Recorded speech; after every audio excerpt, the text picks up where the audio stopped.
How to read English. In a previous episode of the podcast, How to Read English, I explained Stephen Krashen's theory of comprehensible input, the idea that we learn languages by reading and listening to things we understand. If you haven't listened to that episode, I strongly advise you go back and listen to it first. You can find it at English Spoken Stories. The information is this episode really builds upon that one. Builds upon means that the information in this episode continues from the last episode. It's like when you build a house.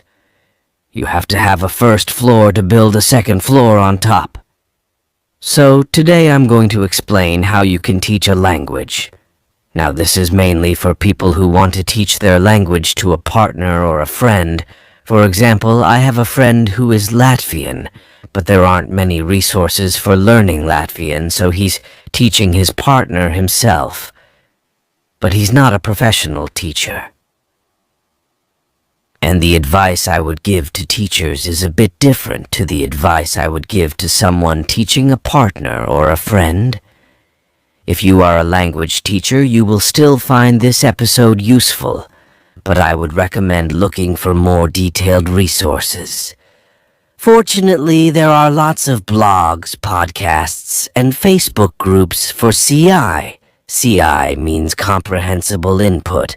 For CI teaching and TPRS, the storytelling technique I talked about last time. If you're not sure where to start, I really recommend a podcast called Why You Must Read English, which you can find at my channel, a fantastic teacher and researcher into second language acquisition. But I think I probably have more listeners who want to teach a partner or a friend than listeners who are teachers. And maybe the experience of teaching a partner or a friend will make you want to be a language teacher. That would make me very happy. But to make sure I don't give advice that doesn't actually work before recording this episode, I decided to teach a bit of Esperanto to my ex-girlfriend, Artoria. If you don't know, Esperanto is a constructed language designed by a Polish man in the 19th century for international communication. I don't want to spend too much time explaining it here, as it doesn't affect the advice I'm giving so much. But if you're interested, I did a previous episode called The Boy Who Hoped, where I talked all about it. You can listen to it at English Spoken Stories. The first and most important thing when teaching a language is use the target language as much as possible. The target language is the language that you're teaching. So when I taught Esperanto to Artoria, Esperanto was the target language. When we had classes, I tried to use Esperanto as much as possible. Yes, even though we lived together, we did classes. You might think it would be a good idea to do all your regular conversations, but in the target language instead. And when your student gets to a high enough level, you can definitely do this, but beginners will get tired very easily, and they can lose motivation if they never get a proper break. So I recommend either having specific language days or set class times. The reason we want to stay in the target language is to get as much comprehensible input as possible, and that is the key. It needs to be comprehensible. Speaking fluent Chinese to someone won't help if they don't understand a single word you're saying. So how do you make yourself comprehensible? Well, there are three main ways: speaking slowly, grading your language, and using aids like translation, drawing, or gestures. Grading your language means changing it so that it is at a certain level, and an aid is something that helps you do something.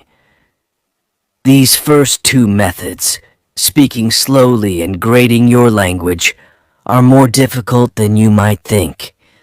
When someone doesn't know a language at all, almost everything is new to them.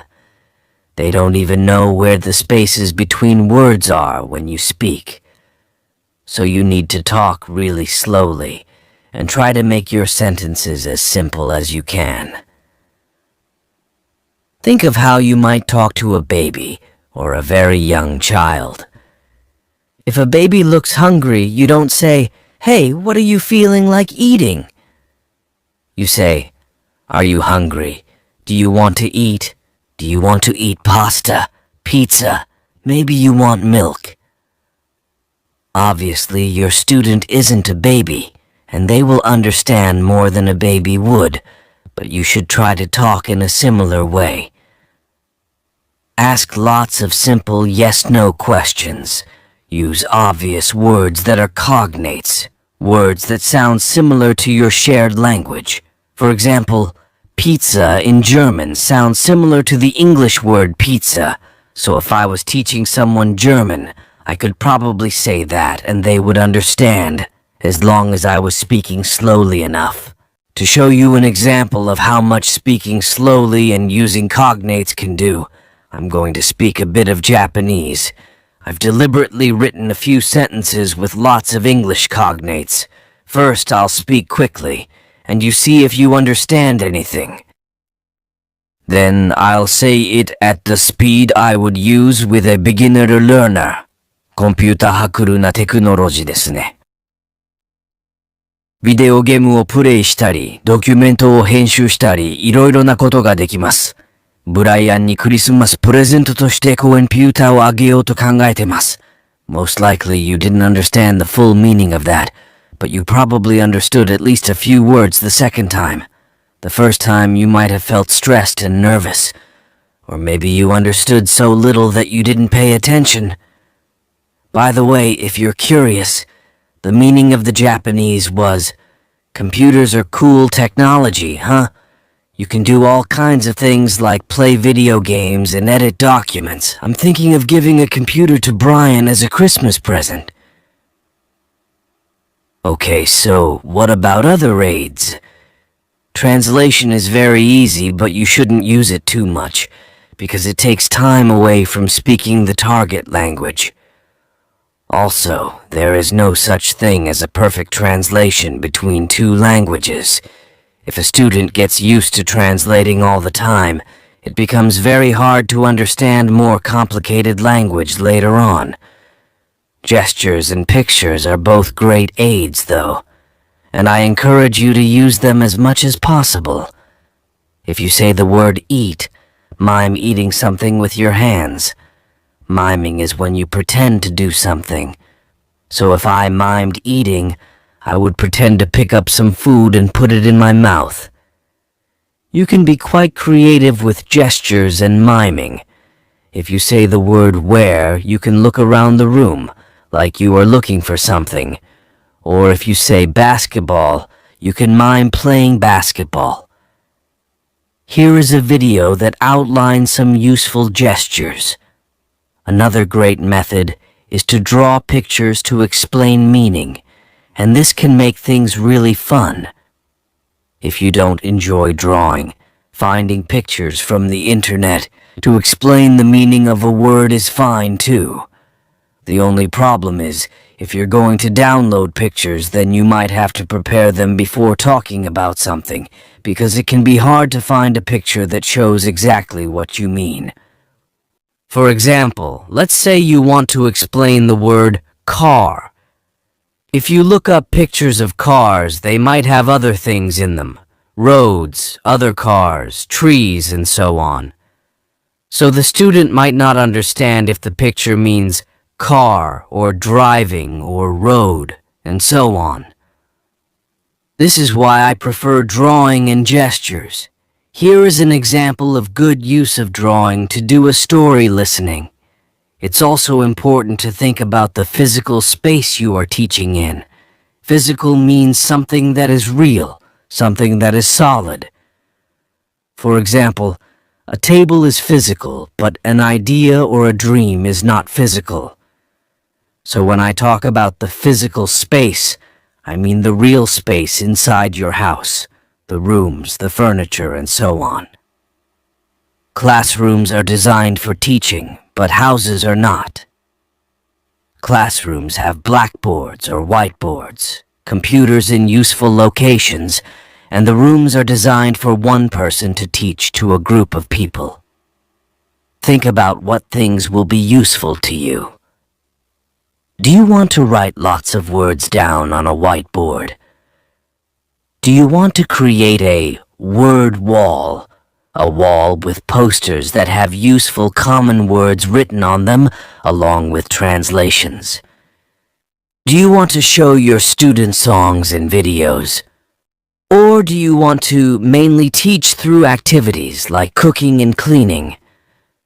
The word wall I created for teaching oratoria. You might not have space for a big whiteboard in your house, but you could sit on the sofa and write on paper, or type on your computer and use a projector to show it on the wall. A projector is a piece of technology that you connect to your computer, and it shows your computer screen on the wall as a large image. In cinemas, projectors are used to show films, to project them onto the screen. When I taught oratoria, I made posters for a word wall. Things like question words, common verbs and pronouns with translations and pictures, and pointed to them as I taught. Instead of using a projector, I connected my computer to our TV so that I could type and oratoria could read words off the screen at the same time. I could also show her songs and videos this way.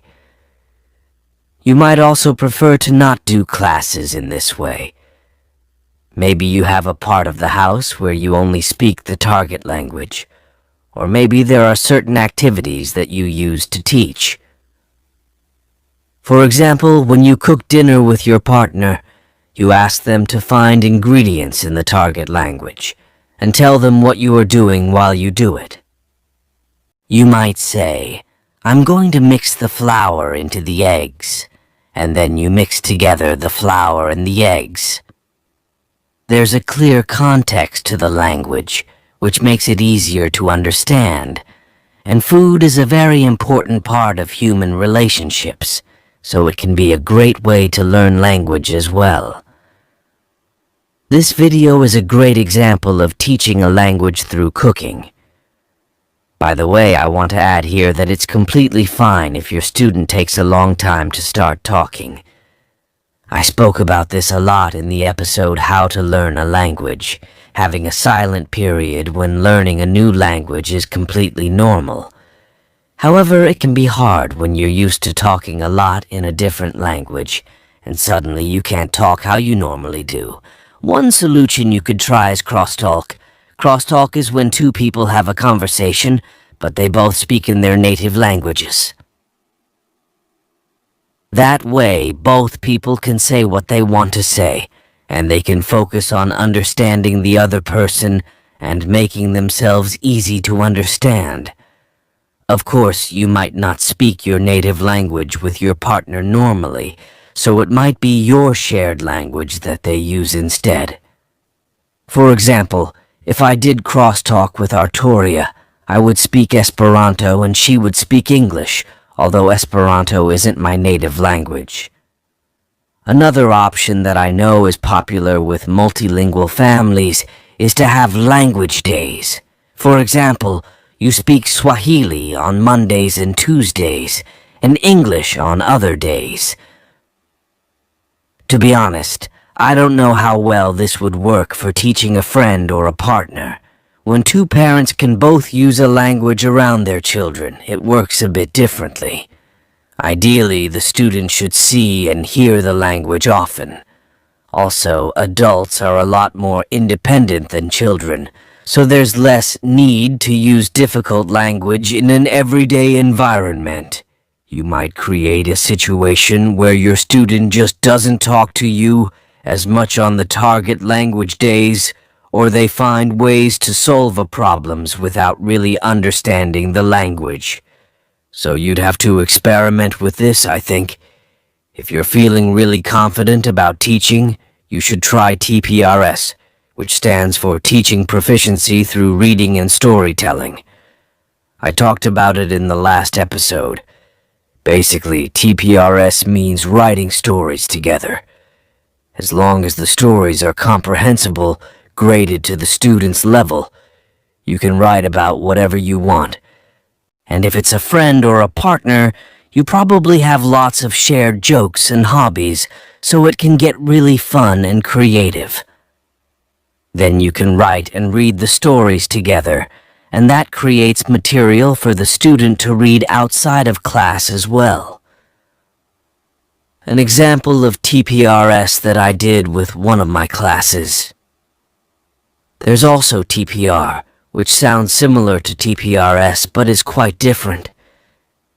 TPR stands for Total Physical Response. Basically, you give commands in the target language. Commands are when you tell someone to do something, like jump in the air, or sit down and then stand up. Many children's games use commands a lot. TPR works great for things like dancing and cooking, and it can be a really fun activity in general, as it helps make a very physical link between the language and the body. An introduction to TPR. Clip chats is another really fun activity that's easy to use. Basically, you take a short film and play it without sound. You pause the video after a few seconds and talk about what is happening. It is clear what the language means, because the student can see what is happening. This works really well if it is a video that they know and like, but try to keep the language very simple at the beginning. It can be easy to try and explain everything that is happening, but it's important to grade it to your student's level. A clip chat I did with a class about Mr. Bean. Or you could try a story listening, where you tell a fairy tale or a folk tale and draw pictures to explain what is happening in the story. Again, it's really important to grade the story to your student, and it's better to use fairy tales that everyone knows, like Cinderella or Snow White. After doing a clip chat or story listening, you can write a summary of the story together. I like to do this by asking my student questions. What was the name of the girl? Where did she go? This helps me understand how well they understood the story. If they didn't understand something, I can explain it. Then, after writing the summary, they have something they can read outside of class to keep building the language in their head. This is a good time to talk about understanding in general. Many teachers say teach to the eyes, which means you should look at your students' eyes and faces closely to make sure they understand what you are saying. It's the same with a friend or a partner. You might know them very well, but that doesn't mean they'll understand you perfectly. And they might hide it when they don't understand because they don't want you to be sad or to make you think you're a bad teacher. Tell them to be really honest with you and tell you when they don't understand, or ask them to use a gesture when they don't understand. As I mentioned before, you can use questions to check for understanding. But remember that at a low level, a student can't give complicated answers. So if I ask you, what activities have I talked about in this episode? That's a very difficult question. But if I say, did I talk about word walls earlier? Did I use word walls when teaching Artoria? Can you use word walls at home? These questions are easier to answer for beginners. They are yes-no questions, but they still would give me an idea of how much you understood and didn't understand. You might find that teaching your friend or partner is stressful, and you prefer to make resources that they can use by themselves. For example, maybe you write little stories for them, or you make videos that they can watch later. I did this a bit while teaching Artoria, so she had something to read outside of class. It's still very important to remember to grade your language, but this is easier in a lot of ways because the student can look up words in the dictionary and watch a video multiple times. And generally, I think that's a good note to end on, a good place to finish this episode. Teaching a language is hard. Teaching a language to someone you know very well is very hard. Your student might think you're bad at teaching, and that could hurt your feelings. You might think your student is a bad language learner, and that could hurt their feelings. We're often different people when we speak one language versus another, and sharing your culture with someone can feel very strange if you're used to speaking another language with them. So remember to listen to your feelings, and if the teaching is too stressful, spend less time on it, or find ways to set clear boundaries to make the beginning and end of class time very clear. For example, maybe there are certain phrases you say at the start and end of class. Or maybe you end class by having a hug. Make sure to talk with your student in your usual Sarid language and ask them how they are finding the classes. Once again, I'd like to remind you that you can find lots of videos in MU channel at English Spoken Stories, and there is a full list of resources at the end of the episode, How to Learn a Language, which you can find at English Spoken Stories. So, go out there and teach your language, and remember that languages are a human thing. Teaching your language might be more emotional than you expect, and you might find you don't get far with a partner or a friend. But that's okay. Learning a bit of a language is still a valuable experience because it teaches you a lot about someone else's perspective and their culture. Happy teaching and happy learning. Did you know that you can find all the stories from the podcast sorted by level? That way you can listen to all the beginner episodes, or all the intermediate episodes, for example. Just go to English Spoken Stories and use the stories at the top to choose the level you're interested in. Then you'll get a list of all the stories from that level. Happy listening.